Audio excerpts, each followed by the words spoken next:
Assalamualaikum warahmatullahi wabarakatuh. Di sini kita akan menjelaskan tentang logam bukan baja. Sebelumnya, perkenalkan, nama saya Dinda Fitriania Vivia. Perkenalkan, saya Aryan Mariantonata dari Universitas Widyagama Malang yang sedikit akan menjelaskan apa sih itu logam bukan baja. Buat teman-teman yang belum tahu apa itu logam bukan baja, yuk simak videonya. Baik teman-teman, nah logam bukan baja itu adalah logam non-ferrous, yaitu logam yang tidak mengandung besi atau Pe dan karbon C. Logam non-ferrous meliputi logam berat, ringan, mulia, refraktori, dan radioaktif. Nah, contoh dari logam bukan baja yaitu dari besi, aluminium, stainless, emas, perak, dan lain-lain. Kemudian definisi dari logam bukan baja tersebut masing-masing mempunyai definisi. Yang pertama dari besi. Besi adalah unsur kimia dengan simbol Fe atau dari bahasa Latin ferrum dan nomor atom 26, merupakan logam transisi yang paling melimpah di bumi berdasarkan massa. Nah, membentuk sebagai besar inti bumi. Kemudian definisi dari aluminium. Aluminium adalah unsur kimia dengan simbol Al dan nomor atom 13, merupakan logam non ferro yang paling melimpah di kerak bumi, sekitar 8% dari permukaan bumi. Aluminium dikenal karena ringan, tahan korosi, dan konduktivitas listrik serta panas yang baik. Kemudian definisi dari stainless steel. Stainless steel adalah paduan baja yang mengandung minimal 10,5% kromium yang memberikan ketahanan terhadap karat dan korosi. Kemudian definisi dari emas. Emas adalah logam mulia dengan simbol Au dan nomor atom 79, dikenal karena sifatnya yang lunak, mudah ditempa, dan tidak bereaksi dengan sebagian besar zat kimia, menjadikannya ideal untuk perhiasan dan investasi. Nah, kalau dari definisi dari peraknya, perak adalah unsur kimia dengan simbol Ag atau dari bahasa Latinnya argentum dan nomor atom 47, merupakan logam transisi yang berwarna putih berkilau dengan konduktivitas listrik yang terkenal tinggi di antara semua logam. Nah, kemudian proses pembuatan logam tersebut ada beberapa tahapan. Yang pertama itu dari tahapan pembuatan besi. Yang pertama itu penambangan biji besi. Penambangan biji besi ditambang dari bumi. Yang kedua, penghancuran dan penyaringan.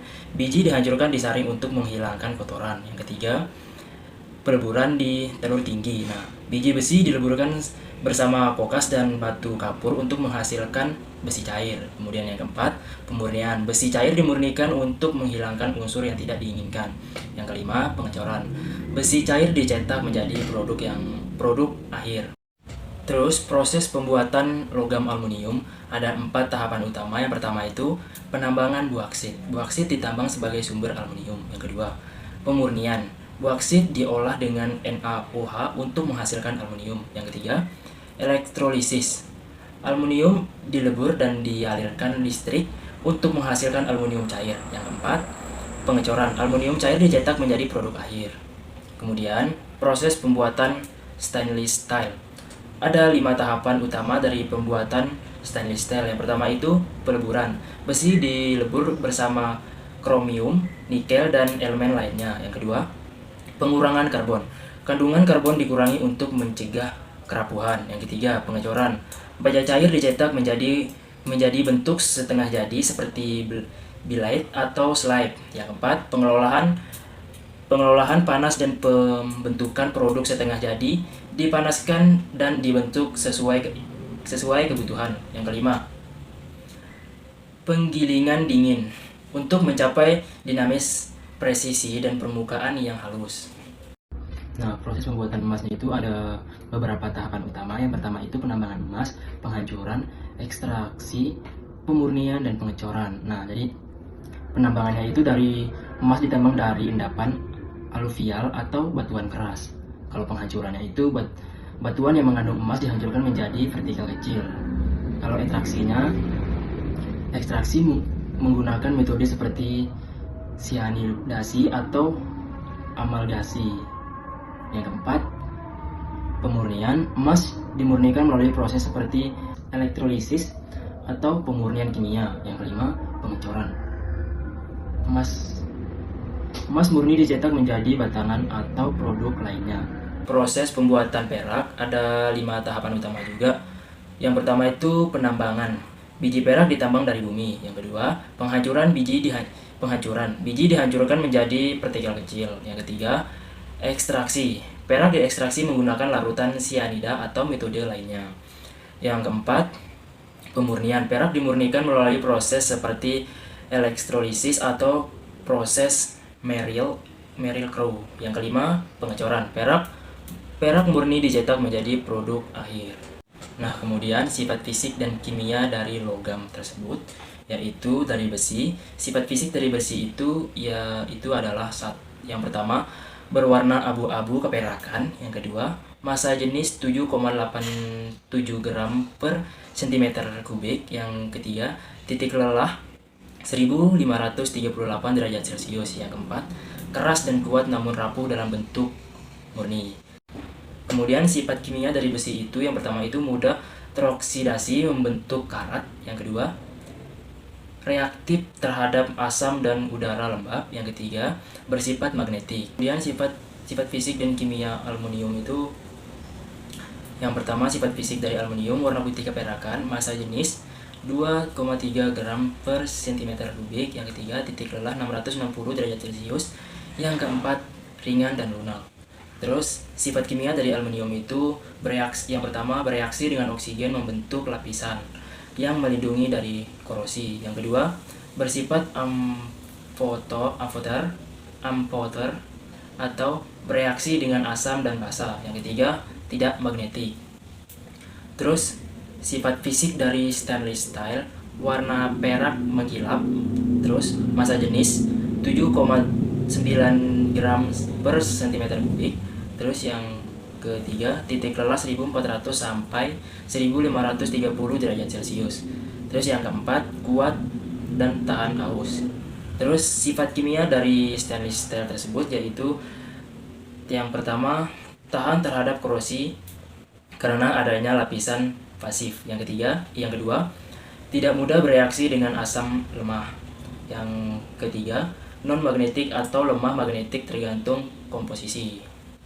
Sifat fisik dan kimia emas, yaitu sifat fisiknya berwarna kuning mengkilap. Yang kedua, massa jenis 19,3 gram per cm kubik. Yang ketiga, titik lelah 1064 derajat Celcius. Yang keempat, sangat lunak dan mudah ditampa. Kemudian sifat kimia dari emas tersebut, yang pertama itu sangat tidak reaktif. Yang kedua, tidak terkondensasi di udara. Yang ketiga, larut dalam aqua rakia atau campuran HCl dan NaNO. Kemudian sifat fisik dari perak, yang pertama itu adalah berwarna putih mengkilap. Yang kedua, massa jenis 10,5 gram per cm kubik. Yang ketiga, titik lelah 961 derajat Celcius. Yang keempat, konduktor listrik terbaik. Kemudian untuk sifat kimianya dari perak tersebut, yang pertama itu bereaksi dengan sulfur membentuk tarnis. Yang kedua, stabil di udara kering. Yang ketiga, tidak reaktif terhadap banyak asam. Kemudian sifat mekanisnya itu dari besi memiliki kekuatan tinggi dan modulus elastitas yang besar, menjadikannya cocok untuk konstruksi dan komponen struktural. Kalau aluminium tersebut ringan dengan kekuatan yang bervariasi tergantung pada panduannya, sering digunakan dalam industri, transportasi, dan kemasan. Kalau stainless kombinasi kekuatan tinggi dan ketahanan korosi yang baik, ideal untuk peralatan dapur, medis, dan konstruksi. Kalau emas, logam lunak dengan kekuatan rendah, tetapi sangat tahan terhadap korosi, sering digunakan dalam perhiasan dan elektronik. Perak memiliki konduktivitas listrik tinggi di antara semua logam, digunakan dalam elektronik dan perhiasan. Nah, mungkin itu saja dari penjelasan dari saya tentang apa itu logam bukan baja. Mungkin lebih jelasnya lagi akan dijelaskan oleh Mbak Dinda. Selanjutnya, di sini terdapat tabel sifat mekanis logam. Yang pertama ada besi, kekuatan tariknya 370 sampai 540 MPa, aluminium 70 sampai 700 MPa, stainless steel 520 sampai 750 MPa, emas 120 sampai 200 MPa, perak 170 sampai 200 MPa. Kekuatan luluhnya besi di 220 sampai 350 MPa, aluminium di 35 sampai 400 MPa, stainless steel di 210 sampai 310 MPa, emas 30 sampai 50 MPa, perak 55 sampai 70 MPa. Modulus elastisnya besi di 200 GPa, aluminium 69 GPa, stainless steel 190 sampai 210 GPa, emas 79 GPa, perak 83 GPa. Terakhir, kekerasan Brinell. Besi di 80 sampai 200 Hb, aluminium di 15 sampai 100 Hb, stainless steel 140 sampai 200 Hb, emas 25 sampai 30 Hb, perak 24 sampai 30 Hb.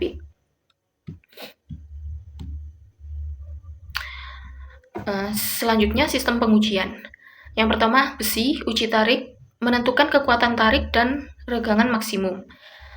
Setelahnya, uji kekerasan, mengukur kekerasan permukaan. Dan uji dampak, menilai ketangguhan terdapat beban mendadak. Yang kedua, aluminium. Uji tarik dan kekerasannya menilai kekuatan mekanik dan kekerasan permukaan. Uji korosi, semprotan garam, yaitu untuk menguji ketahanan terhadap korosi. Yang ketiga, stainless steel. Uji tarik dan kekerasannya, yaitu menilai kekuatan tarik dan kekerasan permukaan. Uji ketahanan korosi, yaitu menilai ketahanan terhadap korosi antar granular.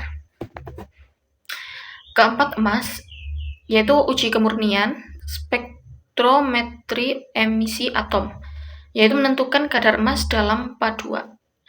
Selanjutnya, pengambilan sampel uji, yaitu menstandarkan metode pengambilan sampel untuk pengujian. Yang terakhir, perak, uji kemurnian, menentukan kadar perak dalam paduan. Lalu pengambilan sampel uji, menstandarkan metode pengambilan sampel untuk pengujian. Kelebihan dan kekurangan. Kelebihan logam besi, yang pertama kuat dan mudah dibentuk. Yang kedua, biaya produksi relatif rendah. Kekurangannya, rentan terhadap korosi jika tidak dilapisi atau diproses lebih lanjut. Selanjutnya ada aluminium. Yang pertama, ringan dan tahan korosi alami. Yang kedua, konduktivitas panas dan listrik yang baik. Yang ketiga, dapat didaur ulang tanpa kehilangan kualitas. Kekurangannya, yang pertama, kekuatan tarik lebih rendah dibandingkan baja. Yang kedua, harga lebih tinggi dibandingkan baja ringan. Yang ketiga ada stainless steel. Yang pertama, tahan terhadap korosi dan noda. Yang kedua, tahan lama dan kuat. Yang ketiga, perawatan rendah dan mudah dibersihkan. Kekurangannya, yang pertama lebih berat dibandingkan aluminium. Yang kedua, dapat mengandung nikel yang menyebabkan alergi pada beberapa orang. Yang keempat ada emas. Kelebihannya, tidak bereaksi dengan udara atau air, tahan korosi. Yang kedua, mudah dibentuk dan ditempa. Yang ketiga, nilai estetika tinggi. Kekurangannya, logam lunak sehingga mudah tergores. Yang kedua, biaya tinggi dan dapat kehilangan kilau seiring waktu. Yang terakhir, perak. Kelebihannya, satu, konduktor listrik terbaik di antara semua logam. Kedua, kilau tinggi dan mudah dibentuk. Kekurangannya, yang pertama, mudah teroksidasi dan mondai. Yang kedua, lebih lunak dibandingkan logam lain sehingga mudah tergores. Aplikasi dalam bangunan. Yang pertama, besi. Struktur utama seperti kolom, balok, dan plat lantai pada gedung bertingkat. Selanjutnya ada fondasi bangunan untuk stabilitas struktur. Terakhir, plat besi hitam untuk dinding, lantai, dan sistem mekanis di bangunan industri. Aplikasi dalam bangunan aluminium. Yang pertama, rangka atap dan kerangka jendela karena ringan dan kuat. Yang kedua, fasad bangunan modern untuk estetika dan perlindungan tambahan. Yang ketiga, efisiensi energi melalui bingkai jendela yang baik dan isolasi termal. Yang ketiga, stainless steel. Struktur bangunan seperti kolom, balok, dan rangka atap karena ketahanan dan kekuatannya. Selanjutnya, panel dinding yang tahan lama dan mudah dibersihkan. Yang terakhir, pegangan tangan railing, dan pintu karena estetika dan ketahanan korosinya. Aplikasi dalam bangunan emas. Yang pertama, campuran dalam kaca gedung bertingkat untuk warna yang kaya dan pemantulan radiasi matahari. Yang kedua, pelapis pada bangunan bersejarah untuk estetika dan simbol kemewahan.